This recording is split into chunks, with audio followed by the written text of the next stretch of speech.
समय के सर्वश्रेष्ठ उपयोग के लिए अपना आर्थिक लक्ष्य बनाएं। लक्ष्य से आपकी योजना को आकार मिलता है। योजना से आपके कार्य तय होते हैं। कार्यों से परिणाम हासिल होते हैं और परिणाम से आपको सफलता प्राप्त होती है। और यह सब आपके लक्ष्य से शुरू होता है। अगर आपका कोई लक्ष्य नहीं है तो आपकी सफलता संदिग्ध है। अगर आप यह नहीं जानते कि आप कहाँ पहुँचना चाहते हैं तो आप कहीं भी नहीं पहुँच सकते।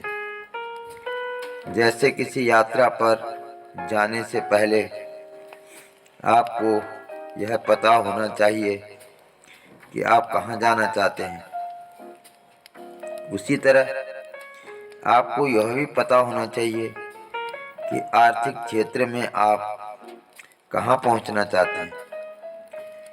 तभी आप वहाँ तक पहुँच सकते हैं। यदि आपकी कोई मंजिल नहीं है तो आप वहाँ तक पहुँचने की योजना कैसे बनाएंगे और उस दिशा में कैसे चलेंगे। अगर आप जीवन में कुछ करना चाहते हैं तो वह जान लें कि लक्ष्य के बिना आपका काम बिल्कुल भी नहीं चलेगा। लक्ष्य दो तरह के होते हैं, सामान्य लक्ष्य और निश्चित लक्ष्य। सामान्य लक्ष्य इस प्रकार से होते हैं, मैं और ज़्यादा मेहनत करूँगा, मैं अपनी कार्य कुशलता बढ़ाऊँगा, मैं अपनी योग्यता में वृद्धि करूँगा आदि। दूसरी ओर स्पष्ट लक्ष्य इस प्रकार से होते हैं, मैं हर दिन 8 घंटे काम करूँगा या मैं हर महीने 20,000 रुपये कमाऊँगा या मैं कोई अच्छा कोर्स करूँगा। स्पष्ट लक्ष्य वे होते हैं जिन्हें नापा या जांचा जा सकता है। एक सेल्समैन की पत्नी अस्पताल में लंबे समय तक भर्ती रही। हैरानी की बात यह थी कि उस साल सेल्समैन ने अपने सामान्य औसत से लगभग 2 गुना सामान बेचा। जब उससे उसकी सफलता का कारण पूछा गया तो उसने कहा, अस्पताल का बिल उसके सामने रखा था और वह सटीकता से जानता था कि बिल चुकाने के लिए उसे कितना सामान बेचना होगा।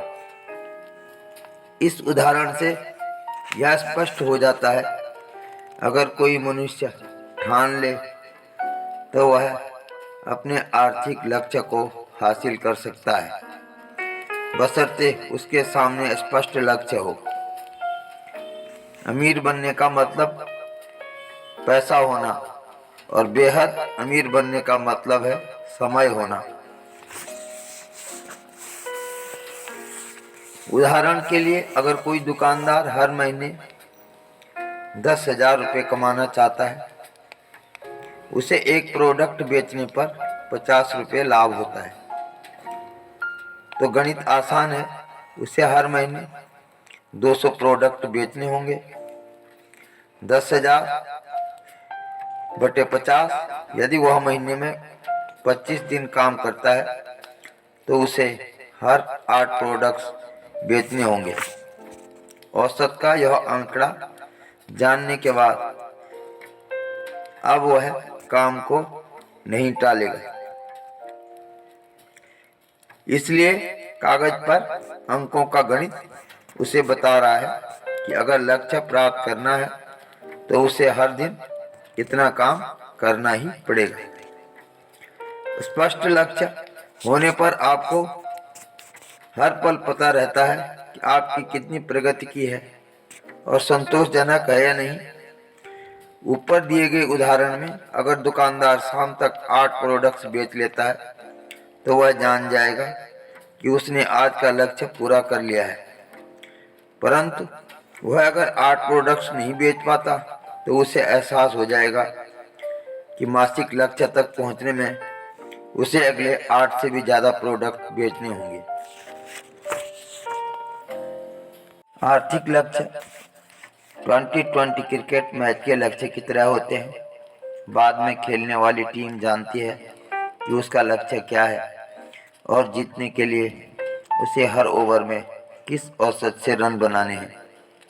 हर ओवर के बाद अपेक्षित औसत घटता बढ़ता रहता है और यही मासिक या वार्षिक आर्थिक लक्ष्यों के बारे में भी सही है।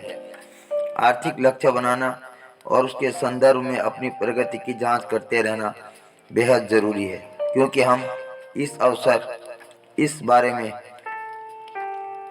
मुकालते में रहते हैं। हमें लगता है कि हम बहुत मेहनत कर रहे हैं, हमें लगता है कि हम जितना कर रहे हैं उससे ज़्यादा नहीं कर सकते। लेकिन यह याद रखें, मेहनत का मतलब सफलता नहीं होता। सफलता पाने के लिए यह जरूरी है कि मेहनत सही दिशा में की जाए। आर्थिक विश्लेषण से हमें यह पता चल जाता है कि हम सही दिशा में मेहनत कर रहे हैं।